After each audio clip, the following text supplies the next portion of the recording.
Assalamualaikum warahmatullahi wabarakatuh. Waalaikumsalam warahmatullahi wabarakatuh. Alhamdulillah, alhamdulillahilladzi anzala sakinatahu fi qulubil mu'minin liyazdadu imanan ma'a imanihim.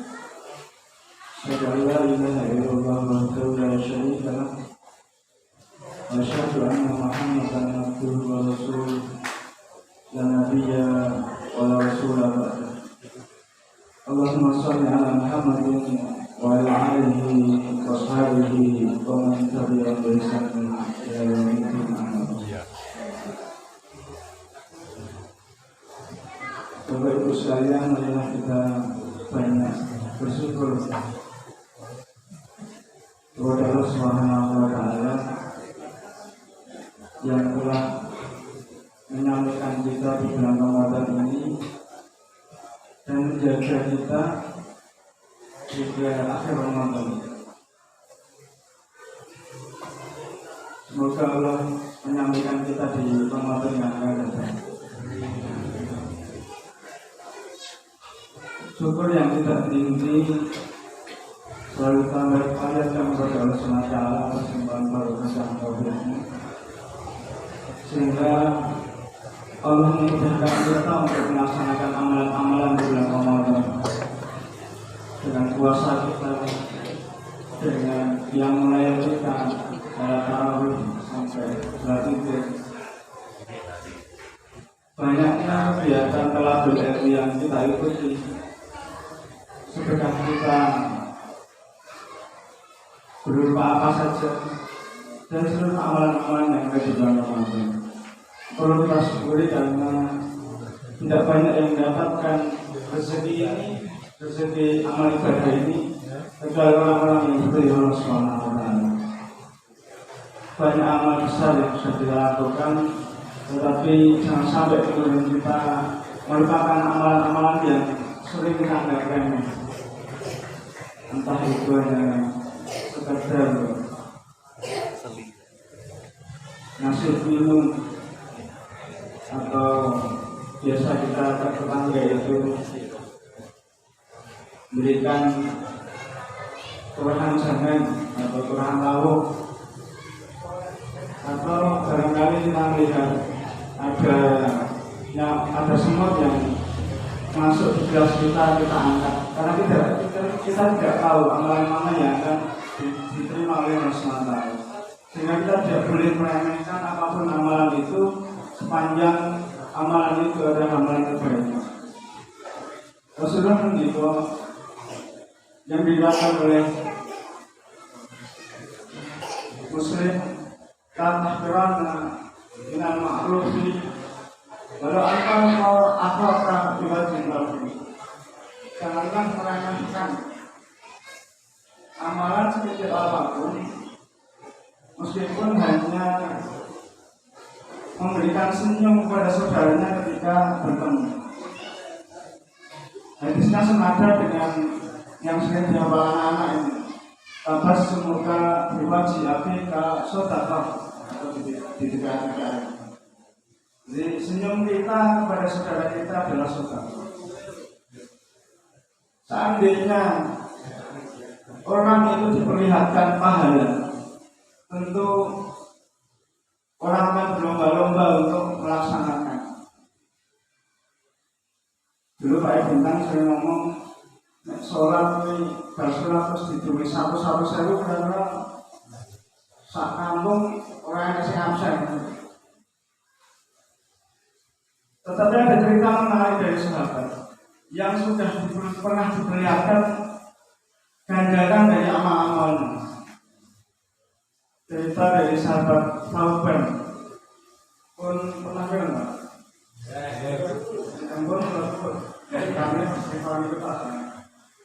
Jadi ada sahabat yang nama Tauban bin Adar.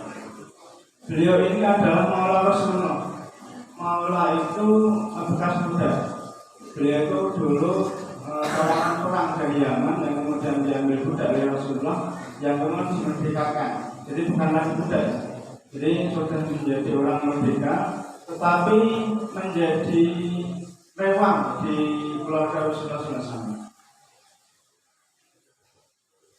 Jadi Sauban ini punya kebiasaan unik. Setiap kali sholat, beliau itu hadir sebelum azan itu dimandangkan. Jadi sebelum azan itu sudah hadir dan biasa ngambil tempat di pojok, entah di pojok kanan, pojok kiri atau pojok manapun. Ya apa? Dan turun kosong, ya. Enggak. Sahabat Sauban itu mengambil di pojok itu biar tidak mengganggu orang lewat, karena beliau hadirnya dulu atau lebih awal. Pada suatu ketika pada waktu sholat subuh itu Rasulullah mencari Sauban karena Sauban ini kan sering datang awal sehingga Rasulullah sering melihat. Nah kemudian ketika sholat subuh itu dilihat di pojokan kok nggak ada Sauban. Kemudian ditunggu sampai Sauban hadir. Namun ketika ditunggu tidak ada hadir. Dan karena khawatir nanti sholat subuh terlalu siang, maka ditinggal Sauban itu. Nah, setelah sholat selesai, kemudian Rasulullah bertanya, "Anak sing main Sauban orang ini? Ada yang tahu mengenai Sauban?" Kemudian ada sahabat yang tahu. Kemudian karena Rasulullah melihat rumahnya jauh dan khawatir nanti di tempatnya Sauban ada apa-apa, barangkali bisa membantu, mengajak beberapa sahabat yang kemudian berjalan selesai sholat subuh langsung berangkat ke rumahnya. Ternyata sampai rumahnya itu sudah masuk waktu duha. Ya perkiraan berarti kan hampir 1 jam lebih perjalanan dari sini ke rumahnya. Sampai di rumah Sauban, Rasulullah kemudian salam, kemudian bertanya, "Benarkah ini rumah Sauban?" Kemudian muncul wanita menjawab, "Ya, ini rumah Sauban dan saya istrinya." Kemudian Rasulullah bertanya, "Kemana Sauban pagi ini tidak berangkat sholat subuh?" Kemudian wanita itu menjawab, "Sauban sudah meninggal pagi ini sebelum azan subuh dimandangkan." Jadi pagi itu Sauban tidak ke masjid karena sudah meninggal. Kemudian wanita itu bertanya kepada Rasulullah, "Ya Rasulullah, yang mau saya tanyakan, ada hal ganjil yang dilakukan atau yang dikerjakan oleh Sauban itu sebelum Salatul Maut, yang meneriakkan 3 kali pernyataan, seandainya lebih jauh, yang kedua seandainya yang baru, dan yang ketiga seandainya semuanya." Kemudian mendengar itu Rasulullah membaca surat Al-Qaf ayat 22, "Laqad kana fi ghaflatin min hadza fakasafna anka ghita'aka wa basaraka yawmal hadid." Sungguh kami dahulu benar-benar lalai tentang peristiwa ini, maka kami singkapkan penutup matamu sehingga penglihatanmu pada hari ini sangat tajam. Kemudian Rasulullah menceritakan kondisi Sauban pada saat meninggal. Jadi Rasulullah menyampaikan bahwa ketika seseorang itu akan meninggal, dia diperlihatkan amalan-amalan yang sudah pernah dilaksanakan. Ya, mungkin hari ini dibuka pele videonya gitu. Kita nggak tahu ya tanggal baik, entah pakai HP, entah pakai apa. Yang jelas bukan HP yang telepon Allah itu, bukan pakai yang ini. Jadi dibuka filenya. Kamu pernah melakukan ini, pernah melakukan ini, sekaligus kemudian diberikan ganjaran atas apa yang sudah dilakukan. Maka ketika kemudian teriakan Sauban itu dijelaskan oleh Rasulullah, yang pertama, seandainya lebih jauh. Jadi rumah Sauban ke masjid itu kan jauh ya, karena perjalanannya sekian lama. Seperti masyarakat sini kan rumahnya jauh-jauh sampai pakai motor semuanya.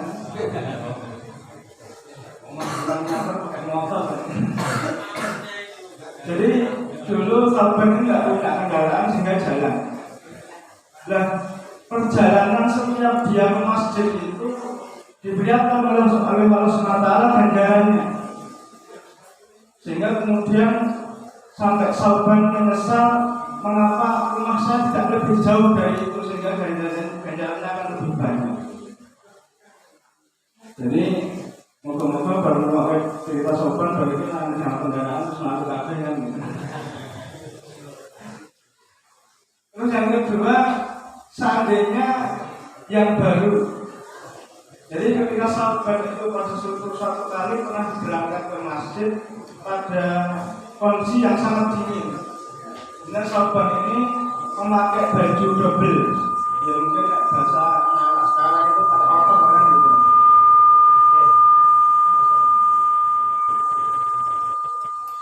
Jadi pakai dobelan, kemudian dia pakai dua baju yang baru itu dipakai di dalam, yang kemudian yang agak lama itu dipakai di luar. Dan harapannya ketika kemudian itu di jalan itu ada debu, ada angin macam-macam, yang luar nanti bisa dilepas, kemudian yang baru bisa untuk sholat. Nah, ketika dia berjalan ke masjid itu bertemu dengan seorang yang kedinginan. Tanpa berpikir panjang, baju yang keluar itu dicopot, kemudian dipakaikan kepada orang yang kedinginan tadi, kemudian dituntun sampai ke masjid dan kemudian sholat subuh di sana. Nah, perbuatan korban ini ditunjukkan oleh Allah SWT ganjarannya. Besarnya ganjaran atas baju bekas yang diberikan itu menjadikan penyesalan bagi korban maupun Pak Rasin anyar tak kayak. Ini apa itu penggalangan baju bekas itu monggo. Meskipun jangan api ya sing anyar kan gitu. Tapi ya terus baju bekas yang bekas langsung lho kok tenan bisa dikake kan gitu. Wong gombale sapa itu sudah dikake wong kan. Kemudian yang ketiga, teriakan korban yang terakhir adalah mengapa tidak semuanya. Jadi korban ini karena rewang ya, karena orang kaya juga, dia suatu kali pernah mau makan, kemudian lawannya didodol. Selama itu ternyata ada pengemis yang lapar yang menyampaikan sudah 3 hari tidak makan. Nah, karena korban ini mau makan dan dia juga lapar, roti itu kemudian dibagi 2. Ya roti Arab bukan kayak roti ini ya, ini budi kan dibagi 2, kemudian susu sebelah itu kemudian juga dibagi 2 untuk makan bersama. Nah, perbuatan korban membagi roti ini kemudian ditunjukkan oleh Allah dan juga diberikan gambaran pahala yang akan diterima dari perbuatan korban ini. Itulah mungkin penyesalan bahwa ngopo tak kayak kabeh kan. Saya masih berusaha untuk cari makanan lain meskipun hari itu hanya ada itu kan.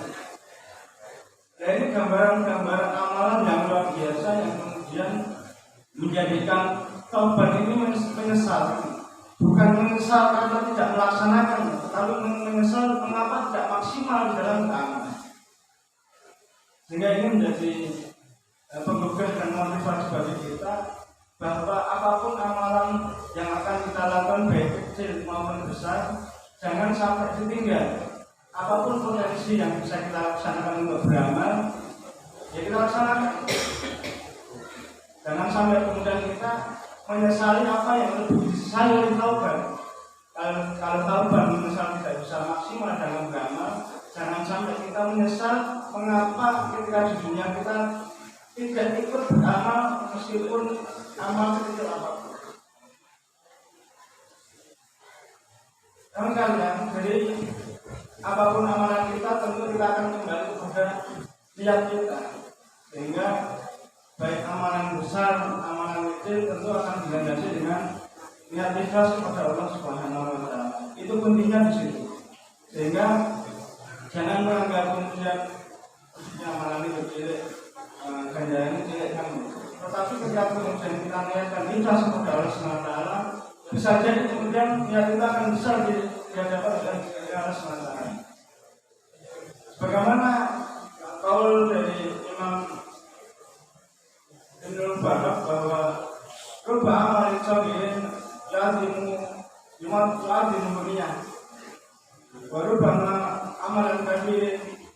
bisa beliau berniat.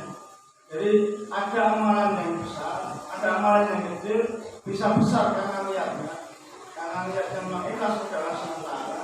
Ada niat amalan yang besar, tetapi karena niatnya tidak ikhlas kepada Allah akan menjadi kecil, maka itu menjadi besar.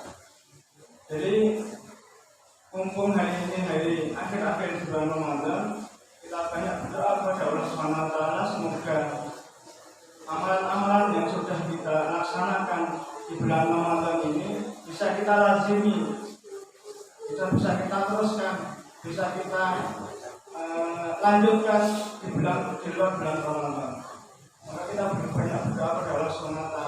Allahumma inni ala dzikrika wa syukrika wa husni ibadatik.